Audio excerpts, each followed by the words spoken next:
네, 머니인사이트입니다. 대한금융경제연구소 정명수 부소장 함께합니다. 안녕하십니까? 안녕하십니까?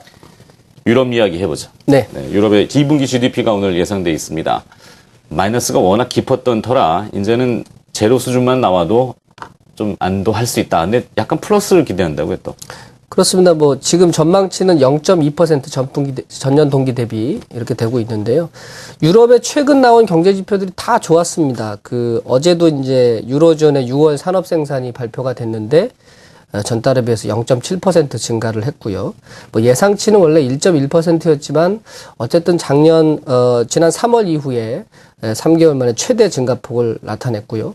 독일의 이제 민간경제연구소, 유럽경제연구센터가 이제 8월 투자자 신뢰 지수를 내놓고 있는데 그것도 42를 기록을 했습니다. 이게 원래 0을 넘어가면 좋은 건데 지금 예상치가 40.3이었던 것을 훨씬 웃돌아서 지난 3월 이후에 5달 만에 최고치를 나타냈습니다.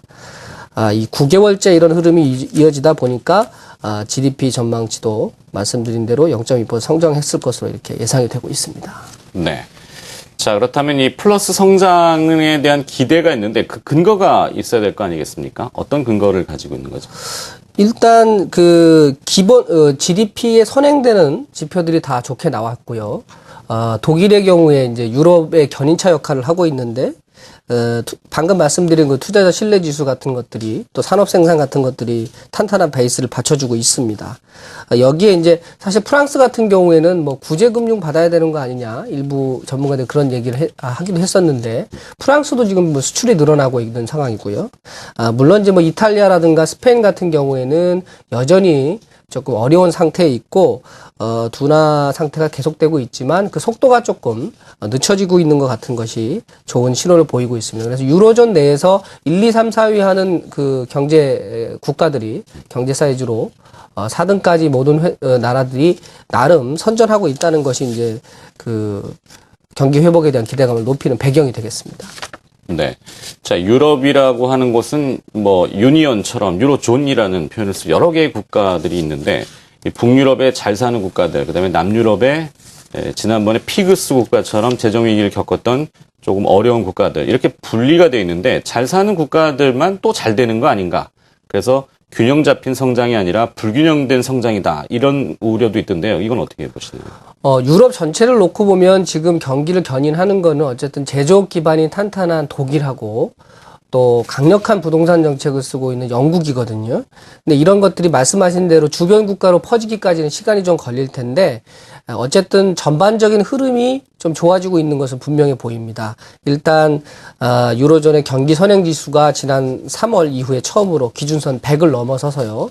4개월 연속 상승세를 나타내고 있고 또 PMI 지수 같은 거 보면은 7월에 이제 50.5를 기록해서 지난 1월 이후에 처음으로 기준선을 넘어섰습니다. 그러니까 핵심 국가에서 시작된 어떤 훈풍이 주변 국가로 확산되고 있다고 볼 수가 있고요. 특히 영국의 경우에 이제 부동산이 이런 경기 회복의 견인차 역할을 하고 있어서 어떤 촉매제로 작용을 하고 있습니다. 네, 영국 하면 또 물가가 높은 국가로도 유명한데요. 부동산 경기의 과열, 우려도 좀 있던 것 같습니다. 그렇습니다. 네, 이 영란은행에 표방하는 이 가이던스라고 해야 되나요? 이것이 좀 또 애매모호한 입장으로 변하는 것 같은데, 영란은행 총재가 또 뭐라고 했죠? 무슨 내용입니까?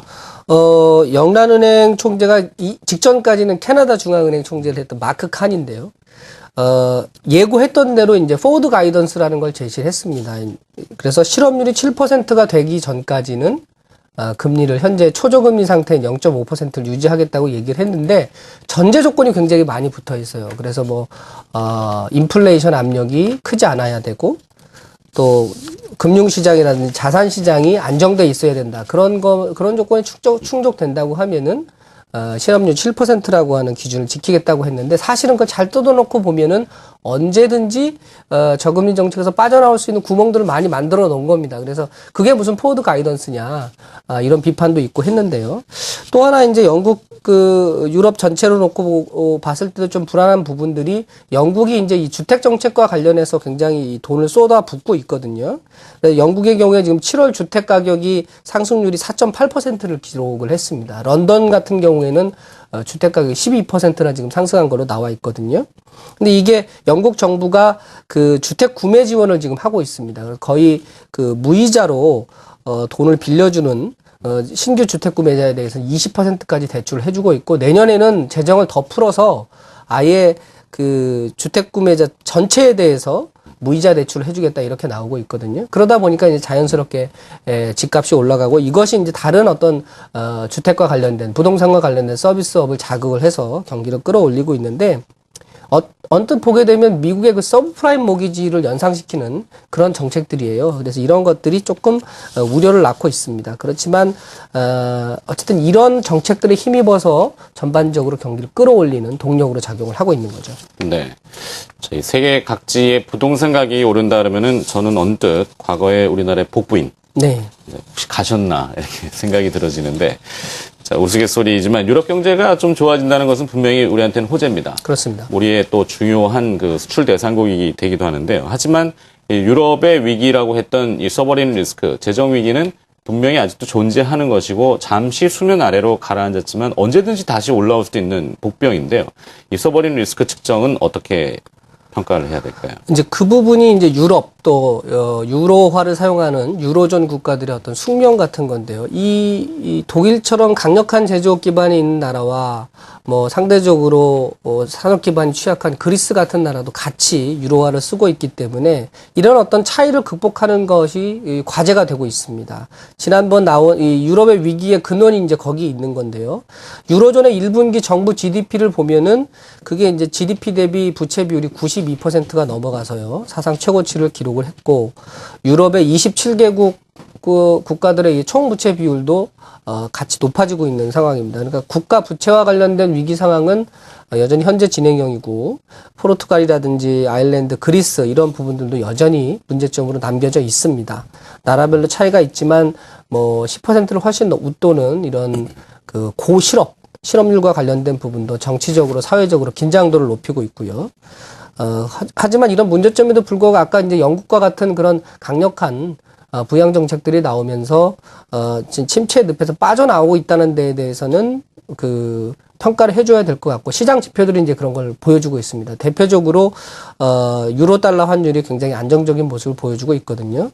유로화가 가지고 있는 약점이 사실은 이제 유럽 경제의 약점이라고 볼 수가 있는데, 한 나라라도 좀 흔들리게 되면 유로화 전체가 흔들흔들하는 이런 모습인데, 유럽 중앙은행이 또 드라기 총재가 이 위기 국면을 굉장히 현명하게 별로 큰 비용을 들이지 않고 잘 극복을 해냈습니다. 네, 지금 화면에 나오는 게 유로달러의 연간인가요? 2010년, 11년, 12년. 최근 3년간의 흐름인데요. 2012년도에 1.2달러를 찍고 현재 그렇습니다. 1.3달러 위에 있는 이야기죠. 그렇습니다. 이제 안정적인 모습을 보여주고 있는데요. 이 독일이 투덜투덜 하면서도 이 계속해서 구제금융을 제공하는데 협조를 했기 때문에 이런 것들이 회복의 단초를 마련할 수가 있었던 거죠. 네. 자, 유럽이 회복된다는 것은 뭐 우리 수출주들한테는 또 하나의 기대감을 갖게 되는데요. 대외 의존도가 워낙 높은 국가이기 그렇습니다. 때문에 그렇습니다. 자, 그러면 이 수출주에 대한 관심을 좀 높여도 되는 시점인지, 뭐 다른 쪽에서의 반응들, 메릴린치가 또 뭐라고 한 것 같은데요. 그렇습니다. 뱅크 오브 아메리카 메릴린치가 매달 전 세계 펀드 매니저를 대상으로 조사를 하는데요. 여기서는 설문 결과가 뭐 아까 말씀드린 내용과 같습니다. 유럽과 관련된 설문에 대해서는 대부분 1년 내에 경기가 회복될 것이다라는 비율이 그렇지 않을 것이라는 응답의 차이가 88%나 됐고요. 이 9년 만에 가장 높은 그런 어떤 응답률이었습니다. 글로벌 경기가 회복될 것이라는 응답도 72% 이렇게 나와서 전반적으로 이제 어떤 긍정적인 낙관적인 무드가 만들어지고 있고, 이러다 보니까는 유럽 지역 내 기업의 이익 증가율에 대한 기대치도 뭐 64% 이렇게 높게 나왔고, 유럽 주식이 저평가돼 있다 이런 인식이 바탕으로 유럽의 비중을 늘리겠다라고 하는 비율이 이제 17%로 줄이겠다는 비율보다 더 높았거든요. 이 글로벌 투자 자금이 그런데 이제 한정돼 있으니까 유럽 쪽으로 이렇게 자금이 몰릴 조짐이 보이면 상대적으로 다른 쪽에서는 돈을 빼게 되는데, 이머징 마켓에 대한 어떤 전망은 그렇게 썩 좋지가 않았습니다.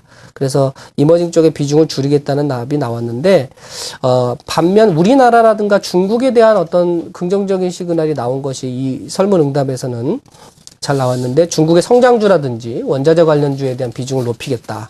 또 우리나라 시장에 대해서는 사상 두 번째로 높은 수준으로 긍정적인 답들이 나왔습니다. 그러니까 우리 시장이 이제 밸류에이션이라든지 성장도 측면에서 이제 다시 평가를 받고 있다 이렇게 볼 수가 있고요. 최근에 우리 시장에서의 외국인의 움직임이라든가 상승률이 높은 종목들을 보면 뭐 삼성전자라든지 포스코, LG화학 이런 것들이 움직이고 있는데 앞서 말씀드린 그런 설문의 어떤 내용하고 유사하게 흐름을 가져가고 있습니다. 뭐 유럽의 경기 회복, 또 중국의 경기 둔화에 대한 우려감이 조금 안도감으로 바뀌고 있는 부분들이 종목에도 그대로 나타나고 있다고 볼 수가 있고요. 계속해서 이제 어떤 경기 회복기에 글로벌 마켓을 대상으로 영업을 했을 때 시장 지배력이 있는 기업들을 좀 주목해 보자 말씀 많이 드려왔는데 지금 현재 글로벌 투자 자금도 이런 어떤 테마에 맞춰서 그런 종목들을 찾아가고 있는 과정이라고 볼 수 있겠습니다. 네. 자, 한때는 유로존 재정 위기 때문에 이 유럽계 자금이 우리나라에서 썰물처럼 빠져나갔던 적이 있습니다. 유럽이 안정된다면은 두 가지 측면이죠. 수출도 좋아지고 또 유럽계의 자금 안정도 한번 기대해 볼 수 있는 이 양자로 오늘 기대를 살펴봤는데요. 자, 시장의 세 번째 박자 유로존 얘기 오늘 잘 들었습니다. 머니인사이트였고요. 대한금융경제연구소 정명수 부소장이 수고해 주셨습니다. 고맙습니다. 감사합니다.